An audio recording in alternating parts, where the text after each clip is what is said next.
23వ వచన భాగం నుండి మనం కొనసాగింపు చదువుతున్నాము. 107వ కీర్తన 23వ వచనం నుండి. ఓడలెక్కి సముద్ర ప్రయాణము చేయువారు, మహాజలముల మీద సంచరించుచు వ్యాపారము చేయువారు,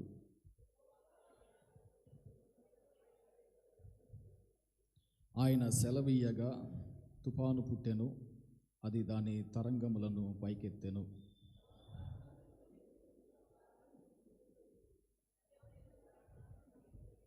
మత్తులైన వారి వలె వారు ముందుకు వెనుకకు దొర్లుచు ఇటు అటు తూలుచు ఉండిరి, వారు ఎటు తోచక ఉండిరి.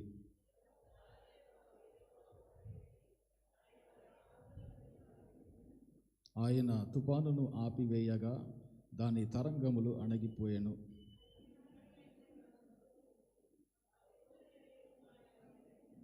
ఆయన కృపను బట్టియు నరులకు ఆయన చేయు ఆశ్చర్య కార్యములను బట్టియు వారు యెహోవాకు కృతజ్ఞతాస్తుతులు చెల్లించుదురుగాక.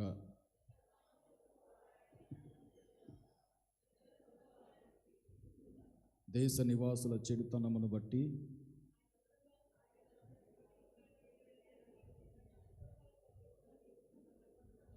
అరణ్యమును నీటి మడుగుగాను, ఎండిన నేలను నీటి ఊటల చోటుగాను ఆయన మార్చి,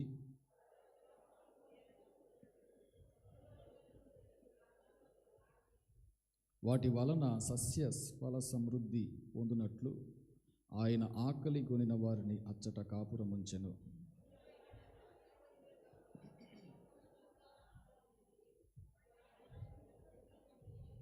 వారు బాధల వలన, ఇబ్బంది వలనను, దుఃఖము వలనను తగ్గిపోయినప్పుడు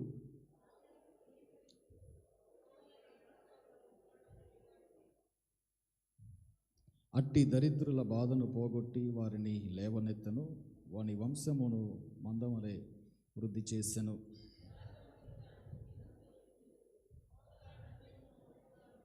అందరం కలిసి చెప్తాం. బుద్ధిమంతుడైన వాడు ఈ విషయములను ఆలోచించును, యెహోవా కృపాతిశయములను జనులు తలపోయిదురుగాక.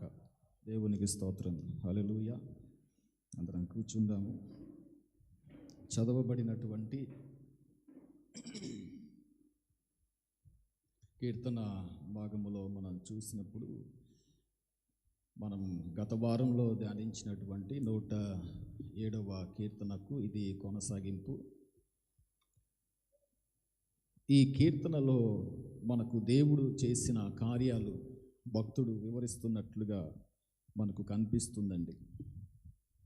అంటే 4 రకాల కార్యాలు దేవుడు చేశాడు అని చెప్పి భక్తుడు ప్రస్తావిస్తాడు. అంటే దేవుడు ప్రజలను ఏ విధంగా విడిపించాడు, దేవుడు ప్రజలను ఏ విధంగా విడిపించాడు అనే విషయము భక్తుడు ఇక్కడ ప్రస్తావిస్తాడు. అంటే 4 రకాలుగా దేవుడు విడిపించాడు అని చెప్తాడు. ఏంటవంటే, తప్పిపోయిన స్థితి నుంచి దేవుడు విడిపించాడు. ఆ తర్వాత బంధింపబడిన స్థితి నుంచి దేవుడు విడిపించాడు. అనారోగ్యపు పరిస్థితుల నుండి దేవుడు ఏం చేశాడు? విడిపించాడు. ఆ తర్వాత సముద్రము ద్వారా లేదా ప్రకృతి విపరీతముల నుంచి దేవుడు విడిపించాడని అర్థం చేసుకోవచ్చు. ఈ రోజుల్లో మనం ఇవే చూస్తాం. మనిషికి 4 రకాల సమస్యలు. ఒకటి, తప్పిపోవడం, వారి మార్గము నుంచి తప్పిపోవడం, వారి ప్రవర్తన నుండి తప్పిపోవడం. ఏమండి? అలాగే బంధింపబడడం, వారి ఆలోచనలను బట్టి వేరు వేరు పరిస్థితుల మధ్య బంధింపబడడం. అలాగే అనారోగ్య పరిస్థితుల మధ్య బంధింపబడడం. ఇవన్నీ చూస్తాం.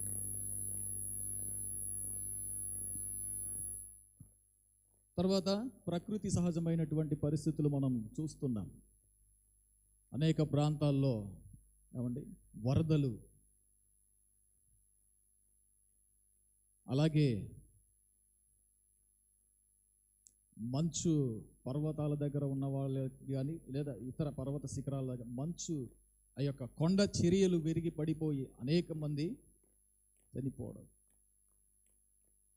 ఈ పరిస్థితులన్నీ మనం చూస్తున్నామండి. అంటే ఈ పరిస్థితులు అప్పుడు ఉన్నాయి. వాటన్నిటిలో నుంచి దేవుడు ఏ విధంగా విడిపించాడు, దేవుడు ఏ విధంగా నడిపించాడు, ఈ విషయాలన్నిటినీ భక్తుడు తెలియజేస్తూ దేవుని స్తుతిస్తున్నాడు. చివరిలో ఒక వచనం చెప్తాడు, ఏంటంటే బుద్ధిమంతుడైన వాడు ఈ విషయములను ఆలోచించును, యెహోవా కృపాతిశయములను జనులు తలపోయిదురుగాక. అక్కడ అండర్లైన్ చేసుకోవాల్సిన విషయం ఉంది. బుద్ధిమంతుడైన వాడు అంటే ఆ వ్యక్తి బుద్ధిమంతుడైతే దేవుడు చేసిన కార్యాలను ఏం చేస్తాడంట? ఏం చేస్తాడు? తలపోస్తాడు, జ్ఞాపకం చేస్తాడు. అంతేకాదు ఆలోచిస్తాడు. అంతే కదండి. ఆలోచిస్తే ఆలోచనలు వస్తాయి, ఆలోచించకపోతే ఏమవుతుంది? ఆలోచనలు రావు. చూడండి, ఇక్కడ ఈ కీర్తన భాగంలో ఇప్పుడు మనం చదివిన దాంట్లో అంతకు ముందు కూడా దేవుని సార్వభౌమాధికారము ఏ విధంగా ఉందో మనకు కనిపిస్తుందండి. సార్వభౌమాధికారము అంతకుముందు మనం పాడాం, ఆయన రాజులకు రాజు, మహాచక్రవర్తి, భూలోకములో లేదా భూమి మీద రాజులు అనబడిన వారి చేతిలో ఏముంది? అధికారం ఉంది. ఆ మాట వాస్తవమే. కానీ అది కేవలం ప్రజలను పరిపాలించడానికి, వారిని నడిపించడానికి తప్ప ఇక దేనికి ఉపయోగపడదు. పరిస్థితులను మార్చడానికి ఉపయోగపడదు. ఏమండి? అంటే ప్రజల మీద ఎంతసేపు అధికారం ఉపయోగపడుతుంది. కానీ మన చక్రవర్తి పరిస్థితి ఏంటంట? మన దేవుని పరిస్థితి ఏంటి? ప్రతి ఒక్కటి ఈ వచనాలలో పదే పదే దేవుడు చేసిన మేళ్లను జ్ఞాపకం చేసుకుంటూ దేవుని సార్వభౌమాధికారాన్ని భక్తుడు జ్ఞాపకం చేస్తూ ఉంటాడు. 25వ వచనం చూడండి. ఆయన సెలవీయగా తుఫాను పుట్టెను. ఆయన సెలవీయగా తుఫాను పుట్టెను. చూసారా? మనుషులకి ఇది సాధ్యమా? అంటే ప్రకృతి మీద, సర్వ సృష్టి మీద, సముద్రము మీద, పర్వతముల మీద, అంతేకాదు భూమి మీద నివసిస్తున్న ప్రతి మనిషి మీద సార్వభౌమాధికారం ఎవరికి ఉంది? దేవునికి ఉంది. భక్తుడు ప్రస్తావిస్తున్న మాటలు ఇవి. 29 ఆయన తుఫానును ఆపివేయగా అని ఉంటుంది. ఇందాకేంటండి? ఆయన సెలవీయగా తుఫాను పుట్టెను. 29లో ఏముంది? ఆయన తుఫానును ఆపివేయగా దాని తరంగములు అణిగిపోయెను. అంటే నాటి కాలంలో పరిస్థితులు ఎలాగున్నాయంటే, ఏదైనా ప్రకృతి సహజమైనటువంటి లేదా ప్రకృతి విపత్తు కలిగిందనుకోండి, దానికి పలానా దేవతలు కారణం, పలానా దేవుళ్ళు కారణం అనుకుంటూ ఉండేవాళ్ళు. దాన్ని ఆపాలంటే ఇంకొకరు కావాలి. ఏమన్నా అర్థమైందా? తీసుకొచ్చేది ఒకరు, దాన్ని ఆపేది ఒకరు. అలా రకరకాలుగా వారి ఆలోచనలు ఉండేవి. భక్తుడు అంటాడు, ఈయన ఆధీనంలోనే సర్వం ఉంది, ఈయనే ఆజ్ఞాపిస్తాడు, ఈయనే ఆపుతాడు. ఎక్కడెక్కడో లేదు అధికారం. ఏమండి? ఎవరి కంట్రోల్లో ఏమీ లేవు. ఆయన ఆధీనంలో మనం ఉన్నాం. ఆయన ఆధీనంలోనే సమస్తము ఉన్నాయి. దేవుడు అంత గొప్పవాడు అని చెప్పి భక్తుడు వర్ణిస్తూ ఈ మాటలు చెబుతూ ఉంటాడు. 34 చరణం చూడండి. ఇక్కడ కూడా ఆయన నదులను అడవిగాను, నీటి బుగ్గలను ఎండిన నేలగాను, సత్తువగల భూమిని చవిటి పర్రగాను మార్చెను. ఇది కూడా దేవుని కార్యం. అంటే దేవుడు ఏమి చేయగలడు? ఏమైనా చేయగలడు. ఆయన చెయ్యలేని కార్యం అంటూ ఏమీ లేదు అని భక్తుడు పదే పదే ప్రస్తావిస్తూ ఉంటాడు. ఆ తర్వాత 40వ వచనంలో రాజులను తృణీకరించుచు త్రోవలేని ఎడారిలో వారిని తిరుగులాడ చేయువాడు. రాజులను తృణీకరించచ్చు అంటే రాజులను సైతం గద్దెలను దింపే అధికారం ఎవరికి ఉంది? ఇప్పుడు ఎవరికి ఉంది? దేవునికి ఉంది. మనము దానియేలు గ్రంథంలో నెబుకద్నెజరు అనే రాజును జ్ఞాపకం చేసుకుంటే మనకు అర్థమవుతుంది. చాలామంది ఉన్నారు సందర్భానికి తగినట్లుగా. ఆయన అనుకున్నాడంట ఏమని, ఈ మహాపట్టణాన్ని, ఈ భవంతులు ఇవన్నీ కూడా నేనే కట్టాను అని చెప్పి చాలా గర్వాన్ని ప్రదర్శించాడు. పరిస్థితి ఏమైంది? గడ్డి మేయవలసిన పరిస్థితి వచ్చింది. తర్వాత బుద్ధి వచ్చినప్పుడు ఏం జరిగింది? తిరిగి ఆయనకు సింహాసనం ఇవ్వబడింది. దేవుని స్తుతించాడు, దేవుని గుర్తెరిగాడు, దేవుని మహిమను గూర్చి పాడాడు, సాక్ష్యం ఇచ్చాడు. మనం చూస్తాం దానియేలు గ్రంథంలో. అంటే ఏం జరుగుతుంది ఇక్కడ? రాజులను తృణీకరించచ్చు, త్రోవలేని ఎడారిలో వారిని తిరుగులాడ చేయువాడు. ఈ కీర్తన భాగం రాసినప్పుడు కొంతమంది చరిత్రకారులు, భక్తులు చెప్పే మాట ఏంటంటే, ఇది చెర నుండి విడుదలయ్యేటప్పుడు వారు ఎదుర్కొన్నటువంటి పరిస్థితులను అనుభవపూర్వకంగా ఇందులో రాశారు భక్తులు అని చెప్పారు. అంటే దేవుని సార్వభౌమాధికారం ఎలాంటిదో వాళ్ళు గుర్తించారు, వాళ్ళు స్తుతించారు, దేవుని ఆశ్రయించారు, వారి అవిధేయతను ఒప్పుకున్నారు, దేవునికి వారు తిరిగి సమర్పించుకున్నారు అనే విషయాలు ఇక్కడ మనకు కనిపిస్తాయి అండి. దేవునికి స్తోత్రం చెప్దాం దేవుని కార్యాలను బట్టి. హల్లెలూయా, హల్లెలూయా, హల్లెలూయా. ఇందాక మనం చూసాం పర్వతాల మీద, అడవుల మీద, నదుల మీద, ఆ తర్వాత ఇంకా వేటి మీద ఉంది అంటే సర్వ సృష్టి మీద ఆయనకు అధికారం ఉంది.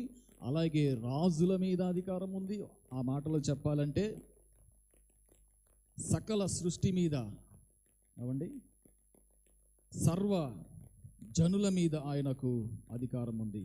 మనం దేవుని అధికారానికి లోబడడం చాలా ప్రాముఖ్యం. చాలాసార్లు మనం చేసే పనులు, మనం చేసే ఆలోచనలు ఎలా ఉంటాయంటే చాలా లిమిట్గా ఉంటాయి. చాలా అంటే మనం ఏదైనా చేయగలుగుతామని అనుకుంటాం. మనం ఏం చేయలేం.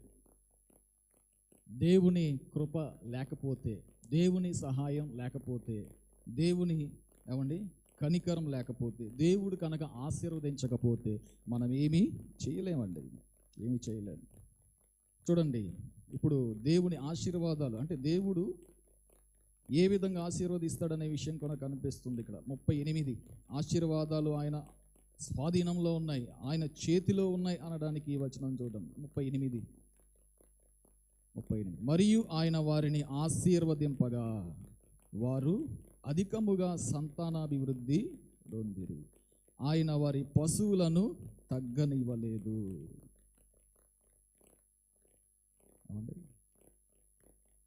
వారి పశువులను ఏం చేశాడంటే దేవుడు తగ్గనివ్వలేదు, అంటే వారి అభివృద్ధిని తగ్గనివ్వలేదు. వారిని ఆశీర్వదించాడు, వారి పశువులను ఆశీర్వదించాడు, అంటే వారికి అభివృద్ధిని ఇచ్చాడు. ఒక మాటలో చెప్పాలంటే ఇప్పుడు ఆశీర్వాదాలు, అభివృద్ధి ఇవన్నీ ఎవరి ఆధీనంలో ఉన్నాయి? ఎవరి స్వాధీనంలో ఉన్నాయి? ఖచ్చితంగా దేవుని ఆధీనంలోనే ఉన్నాయి. అందుకే ఆ సత్యాన్ని ఎరిగినటువంటి యాకోబు దేవునితో ఏం చేశాడు? పెరుగులాడాడు. నీవు నన్ను ఆశీర్వదించితేనే కానీ.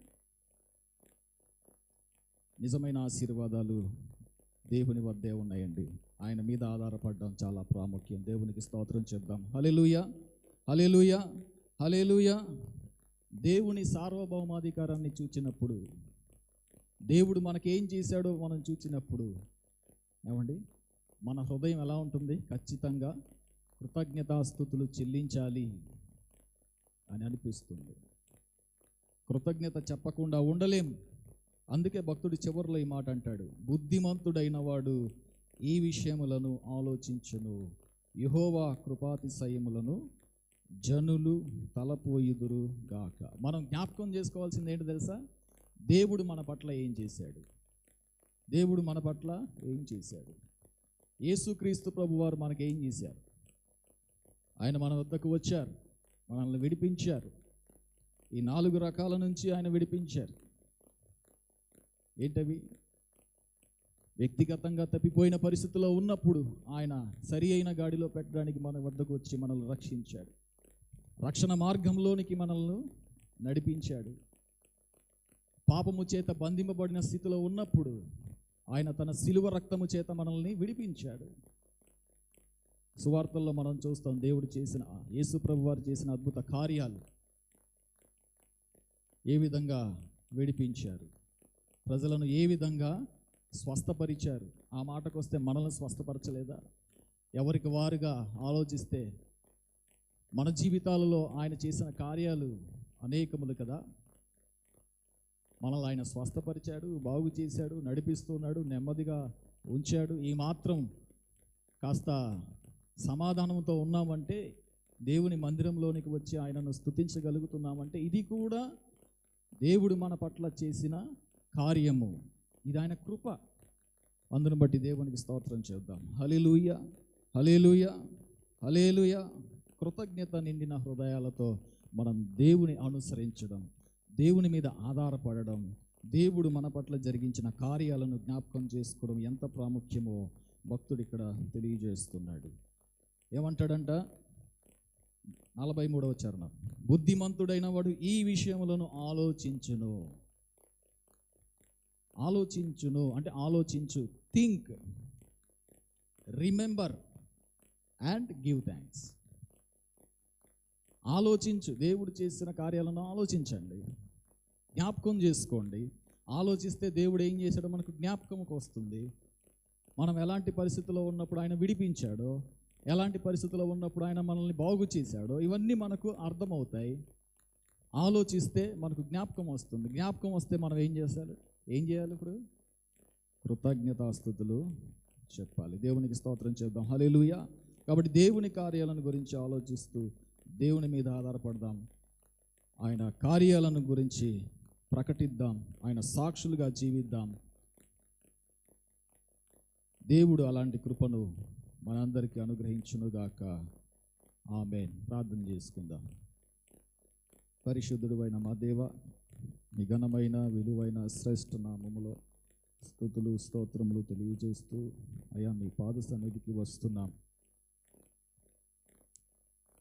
107వ కీర్తన భాగములో దేవా మీరు మాతో మాట్లాడుతూ వచ్చారు. ఇంతవరకు ఈ కీర్తనలో దేవా మీరు మమ్మలను విడిపించిన విధము మాకు కనిపిస్తుంది. మీరు మమ్మలను బాగు చేసినటువంటి విషయము అయా మాకు కనిపిస్తుంది. మీరు మమ్మల్ని ఏ విధంగా విడిపించారో, ఏ విధంగా బాగు చేశారో, ఏ విధంగా నడిపించారో, ఏ విధంగా నెమ్మదినిచ్చారో, మా కోసం ప్రభా ఏ గొప్ప కార్యాలు మీరు చేశారో అయ్యా మీరు మాతో మాట్లాడుతూ వచ్చారు. నిజమే, మా జీవితాలలో ఆయా సందర్భాలలో దేవా అనేక పరిస్థితుల మధ్య మేము బంధింపబడి ఉన్నప్పుడు వాటి నుంచి మీరు విడిపించారు. పాపపు స్థితి నుంచి విడిపించారు. ఈ రక్షణ మార్గాన్ని ప్రభా మాకు ఇచ్చారు, రక్షణనిచ్చారు, మమ్మల్ని రక్షించారు, మమ్మల్ని ఆదరించారు, మమ్మల్ని నిత్యము నడిపిస్తున్న దేవా మీరు మా పట్ల జరిగిస్తున్న కార్యాలను మేము జ్ఞాపకం చేసుకుంటూ కృతజ్ఞత నిండిన హృదయాలతో మిమ్మల్ని స్తుతించేవారిగా, ఆరాధించేవారిగా, మీ కొరకు సాక్షులుగా జీవించే కృపను మాకు ప్రసాదించమని ప్రార్థిస్తున్నాం. మీ వాక్కును వింటున్న మేము దేవా అర్థం చేసుకోవడానికి కావాల్సిన కృపనివ్వండి, ఆచరించే కృపనివ్వండి. తద్వారా ప్రభా మీ నామానికి మహిమ తీసుకొచ్చే కృపను ప్రసాదించమని ప్రార్థిస్తున్నాం. ముందున్న సమయంలో దేవా మీ దాసులను నిలబెట్టి ప్రత్యేకమైన రీతిలో మాతో మాట్లాడమని, మీరు మాట్లాడుతున్నటువంటి ప్రతి విషయము మేము గ్రహించి అర్థం చేసుకునే కృపనిమ్మని, ఆచరించే కృపనిమ్మని, నూతన సమర్పణతో ముందుకు సాగే కృపనిమ్మని ప్రార్థిస్తున్నాం. యేసు అతి పరిశుద్ధ నామములో అడిగి వేడుకుంటున్నాం తండ్రి. ఆమేన్. మంచిదండి.